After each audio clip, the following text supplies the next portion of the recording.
नमस्कार विद्यार्थी मित्रांनो, लक्ष्य सरकारी नोकरी या एज्युकेशनल चॅनलवर आपले पुन्हा एकदा स्वागत. मित्रांनो, आज आपण पोलीस भरती, आरोग्य भरती, रेल्वे भरती तसेच इतर ज्या काही सरळ भरत्या असतात बघा, तर त्यासाठी लागणारे आवश्यक असे चालू घडामोडींचे प्रश्न या ठिकाणी आपण कव्हर करून घेणार आहोत. प्रश्न सर्व IMPS आहेत. व्हिडिओ शेवटपर्यंत नक्की पाहायचा आहे. आजचा आपला भाग कितवा असणार आहे तर 437वा भाग असणार आहे. यामध्ये काही महत्त्वाचे लेटेस्ट चालू घडामोडींचे प्रश्न या ठिकाणी कव्हर करून घेणार आहोत. पहिला प्रश्न आहे, भारताचा 92वा बुद्धिबळ ग्रँडमास्टर खालीलपैकी कोण बनला आहे? तर भारताचा 92वा बुद्धिबळ ग्रँडमास्टर बनलेला आहे पर्याय क आर्यन वार्ष्णेय. नाव काय आहे? आर्यन वार्ष्णेय असं त्याचं नाव आहे बघा. आणि हा नुकतंच भारताचा 92वा बुद्धिबळ ग्रँडमास्टर ठरलेला आहे. कितवा? 92वा आहे. 91वा कोण आहे? तर 91वा हा राहुल VS. 91वा राहुल VS आहे. आणि इलमपर्ती AR हा भारताचा 90वा ग्रँडमास्टर आहे. शेवटचे जे काही 4 असतात बघा, तर ते IMP असतात किंवा पहिला आहे विश्वनाथन आनंद. शेवटचे 3 आपण या ठिकाणी कव्हर करून घेऊया. राहुल VS 91वा, इलमपर्ती AR 90वा, आर्यन वार्ष्णेय हा 92वा बुद्धिबळ ग्रँडमास्टर आहे. दिव्या देशमुख हे देखील लक्षात ठेवायचं आहे, जी पहिली जागतिक विजेतेपद पटकावणारी बुद्धिबळपटू आहे. कोण? तर दिव्या देशमुख, जी आपली भारताची बघा 88वी ग्रँडमास्टर आहे. तिने नुकतंच विश्वविजेतेपद पटकावलेलं आहे आणि विश्वविजेतेपद पटकावणारी ती प्रथमच भारतीय महिला ठरलेली आहे. जर विचारलं भारताची पहिली बुद्धिबळ ग्रँडमास्टर कोण महिला, तर महिलांमध्ये नाव लक्षात ठेवायचं आहे S विजयालक्ष्मी. S विजयालक्ष्मी ही भारताची पहिली महिला बुद्धिबळ ग्रँडमास्टर आहे. आर्यन वार्ष्णेय हा दिल्लीतील कितवा ग्रँडमास्टर आहे? तर दिल्लीतील तो 8वा ग्रँडमास्टर आहे.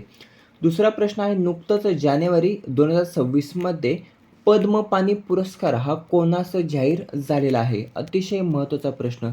गेल्या वर्षी यावर एक प्रश्न विचारला होता. तो प्रश्न असा होता, अजिंठा वेरूळ आंतरराष्ट्रीय चित्रपट महोत्सवामध्ये पद्मपाणी पुरस्कार हा कोणास प्रदान करण्यात आला? हा गेल्या वर्षी प्रश्न विचारण्यात आला होता. तसाच या देखील प्रश्न विचारला जाऊ शकतो. प्रश्न असा असेल, अजिंठा वेरूळ आंतरराष्ट्रीय चित्रपट महोत्सवामध्ये पद्मपाणी पुरस्कार हा कोणास प्रदान करण्यात आला? याचं उत्तर असणार आहे पर्याय ड, इलयाराजा.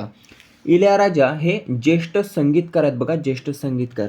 तर ज्येष्ठ संगीतकार इलयाराजा यांना 2026मध्ये पद्मपाणी पुरस्कार हा नुकताच जाहीर झालेला आहे.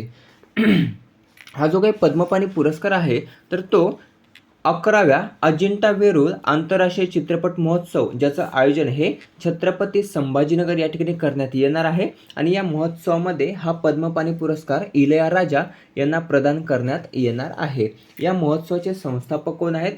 कागलीवाल नंदकिशोर. नाव लक्षात ठेवायचं आहे, कागलीवाल नंदकिशोर हे महोत्सवाचे संस्थापक आहेत. या इलयाराजा यांना काही महत्त्वाचे 3 पुरस्कार प्राप्त आहेत, ते या ठिकाणी कव्हर करून घेऊया. पहिला पुरस्कार आहे त्यांचा पद्मभूषण पुरस्कार. त्यानंतर दुसरा पुरस्कार आहे त्यांचा पद्मविभूषण पुरस्कार, जो 2018 साली प्राप्त झाला होता. 2018मध्ये पद्मविभूषण, 2008मध्ये पद्मभूषण, 2012मध्ये संगीत नाटक अकादमी पुरस्कार हा त्यांना प्राप्त आहे. पुढील प्रश्न आहे तिसरा, 77व्या प्रजासत्ताक दिन परेड 2026ची मुख्य संकल्पना खालीलपैकी काय आहे? अतिशय महत्त्वाचा प्रश्न. यावर देखील प्रश्न गेल्या वर्षी विचारण्यात आला होता. 77वा प्रजासत्ताक दिन हा 2026मध्ये साजरा केला जाणार आहे. आणि या 77व्या प्रजासत्ताक दिन परेडची मुख्य संकल्पना काय आहे? तर मुख्य संकल्पना आहे पर्याय ब, वंदे मातरम आणि आत्मनिर्भर भारत. वंदे मातरमला बघा नुकतंच 150 वर्ष पूर्ण झालेले आहेत. किती? 150 वर्ष पूर्ण झालेले आहेत. आणि त्यानिमित्ताने बघा यावर्षीची थीम जी आहे बघा, तर ती वंदे मातरम आणि आत्मनिर्भर भारत अशी ठेवण्यात आलेली आहे. प्रश्न हा देखील महत्त्वाचा आहे.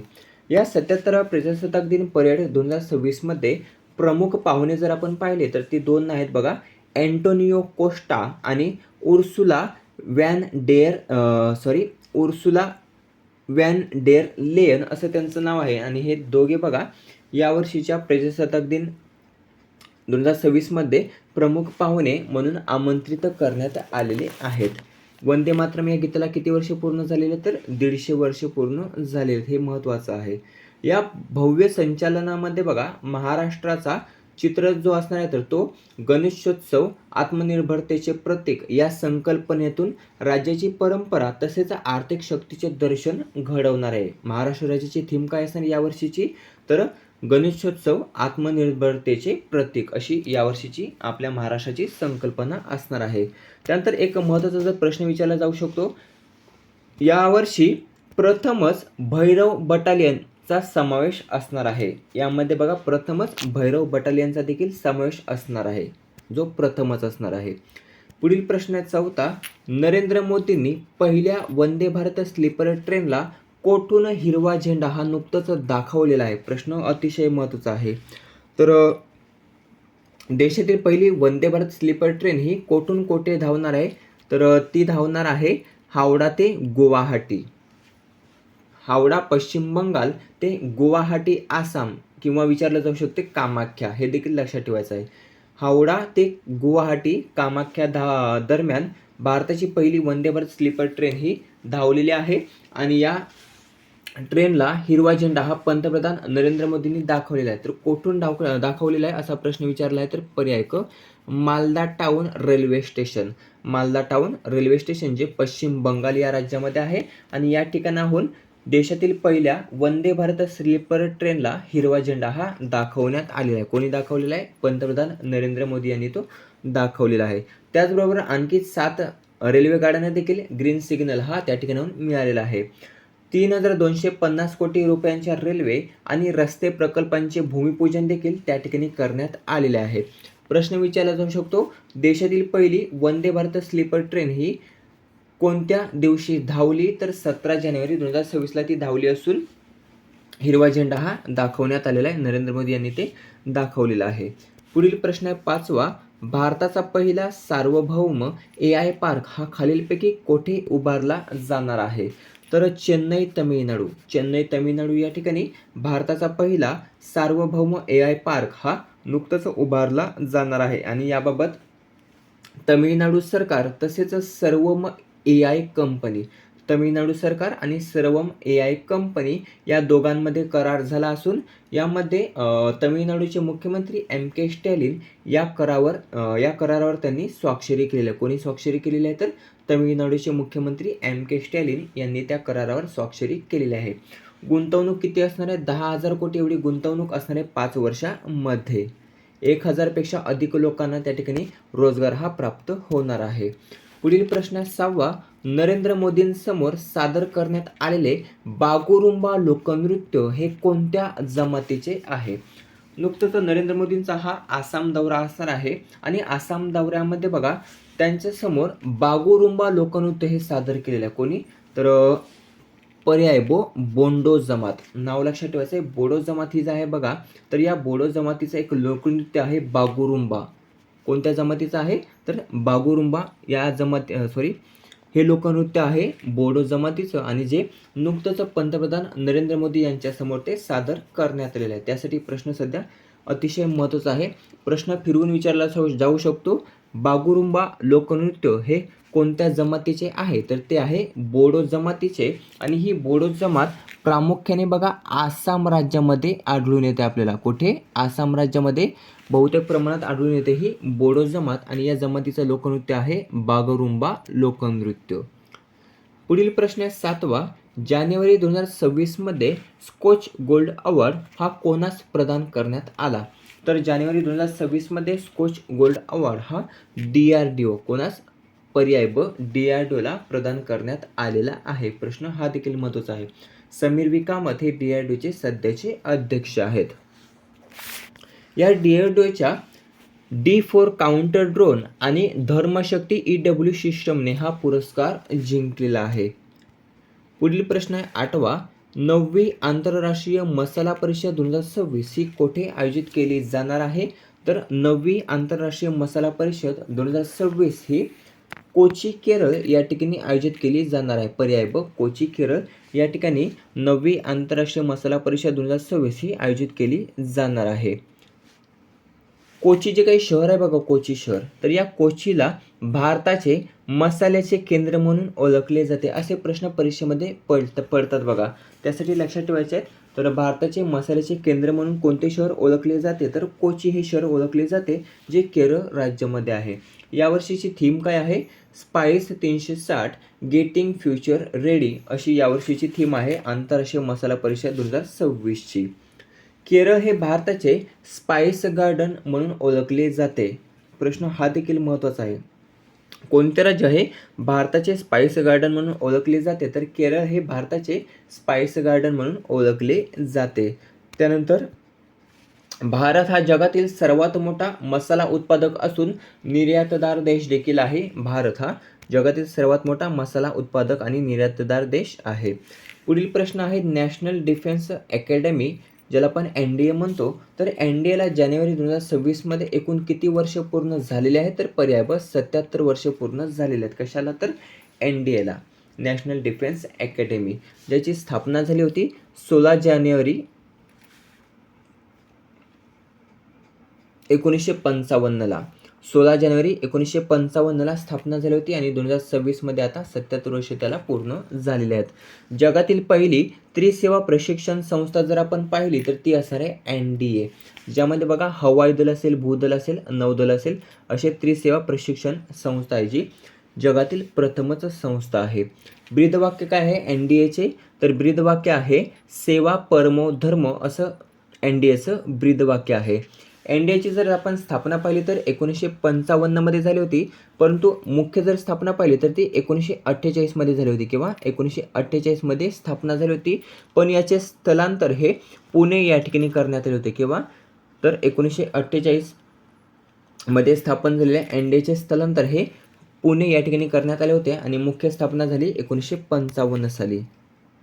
पुढील प्रश्न आहे दुसरा, टेलर पुरस्कार 2026 हा खालीलपैकी कोणास प्रदान करण्यात आला, तर टेलर पुरस्कार 2026 हा पर्याय क डॉक्टर टोबी यांना टेलर पुरस्कार 2026 हा नुकताच प्रदान करण्यात आलेला आहे. गेल्या वर्षी हा देखील प्रश्न विचारण्यात आला होता, पर्यावरणाचा नोबेल पुरस्कार. पर्यावरणाचा नोबेल पुरस्कार म्हणून कोणता पुरस्कार हा ओळखला जातो, तर टेलर पुरस्कार हा बघा पर्यावरणाचा नोबेल पुरस्कार म्हणून ओळखला जातो. या टेलर पुरस्कार इतिहासातील सर्वात तरुण महिला विजेत्या जर आपण पाहिल्या तर त्यांचं नाव आहे डॉक्टर टोबी, ज्यांना नुकतंच हा टेलर पुरस्कार 2026 प्रदान करण्यात आलेला आहे. आणि हा पुरस्कार मिळवणाऱ्या त्या टेलर इतिहासातील सर्वात तरुण महिला विजेत्या ठरलेल्या आहेत. बक्षीस रक्कम जर आपण पाहिली तर ती आहे बघा 2.1 कोटी. किती? 2.1 कोटी एवढी अंदाजे बक्षीस रक्कम आहे या पुरस्काराची. पुरस्कार हा युनिव्हर्सिटी ऑफ साऊथर्न कॅलिफोर्नियाद्वारे दिला जातो.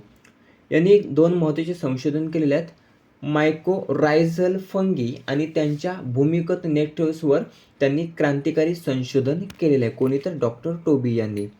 पुढील प्रश्न तिसरा, इंडियन बँक असोसिएशनकडून फिनटेक पुरस्कार हा नुकताच कोणास प्रदान करण्यात आला, तर कर्नाटक बँक. पर्याय क कर्नाटक बँक या बँकेस इंडियन बँक असोसिएशनकडून फिनटेक पुरस्कार हा नुकताच प्रदान करण्यात आलेला आहे.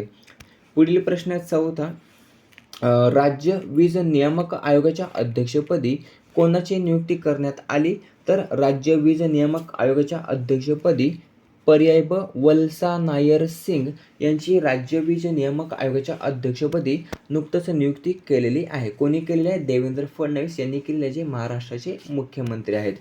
पुढील प्रश्न आहे स्पितुक-गस्टर उत्सव 2026 हा कोणत्या ठिकाणी आयोजित करण्यात आला आहे, तर स्पितुक-गस्टर उत्सव 2026 हा पर्याय क लडाख या केंद्रशासित प्रदेशामध्ये आयोजित करण्यात आलेला आहे.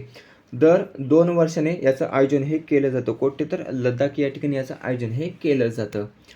पुढील प्रश्न आहे 6वा, NIAच्या महासंचालक पदाचा पदभार हा कोणी स्वीकारलेला आहे, तर NIAच्या महासंचालक पदाचा पदभार हा पर्याय अ राकेश अग्रवाल यांनी स्वीकारलेला आहे. हिमाचल प्रदेशचे आहेत राकेश अग्रवाल, ज्यांनी नुकतंच NIAचा महासंचालक पदाचा पदभार हा स्वीकारलेला आहे. NIA राष्ट्रीय तपास संस्था किंवा नॅशनल इन्व्हेस्टिगेशन एजन्सी असं त्याचं पूर्ण रूप आहे.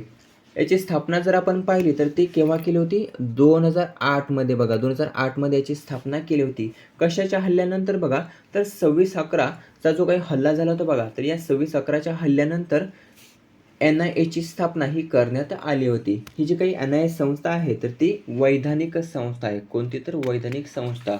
राकेश अग्रवाल यांच्या अगोदर महाराष्ट्राचे सध्याचे पोलीस महासंचालक आहेत बघा सदानंद दाते, तर हे सदानंद दाते NIAचे प्रमुख होते. पुढील प्रश्न आहे केंद्रीय दक्षता आयुक्त CVC ज्याला आपण म्हणतो, तर CVC किंवा केंद्रीय दक्षता आयुक्त म्हणून कोणाची नियुक्ती करण्यात आली? तर उत्तर असणार आहे पर्याय ब, प्रवीण वसिष्ठ. प्रवीण वसिष्ठ हे केंद्रीय दक्षता आयुक्त म्हणून नुकतंच त्यांची नियुक्तीही करण्यात आलेली आहे. पुढील प्रश्न आहे शेवटचा, भारत विद्युत शिखर परिषद 2026 ही कोठे आयोजित करण्यात आली आहे? तर भारत विद्युत शिखर परिषद 2026 ही पर्याय ब, नवी दिल्ली या ठिकाणी आयोजित करण्यात आलेल्या. कोठे? नवी दिल्ली या ठिकाणी. भारतातील वीज क्षेत्रातील सर्वात मोठे जागतिक परिषद किंवा प्रदर्शन जर आपण पाहिलं तर ते आहे बघा भारत विद्युत शिखर परिषद 2026. थीम काय आहे? Electrifying growth, empowering sustainability, connecting globally ही यावर्षीची थीम आहे. आयोजक कोण आहेत याचे? तर आयोजक आहेत विद्युत मंत्रालय आणि भारत सरकार हे याचे आयोजक आहेत. आता हे झाले माहितीसकट करंट अफेअर्स. आता घेऊया रिव्हिजन. पहिला प्रश्न आहे भारताचा 92वा बुद्धिबळ ग्रँडमास्टर खालीलपैकी कोण बनला आहे? आर्यन वैष्णव हा भारताचा 92वा बुद्धिबळ ग्रँडमास्टर ठरलेला आहे. नुकतंच जानेवारी 2026 मध्ये पद्मपाणी पुरस्कार हा कोणास जाहीर झाला आहे? इलयाराजा यांना तो जाहीर झालेला आहे पद्मपाणी पुरस्कार.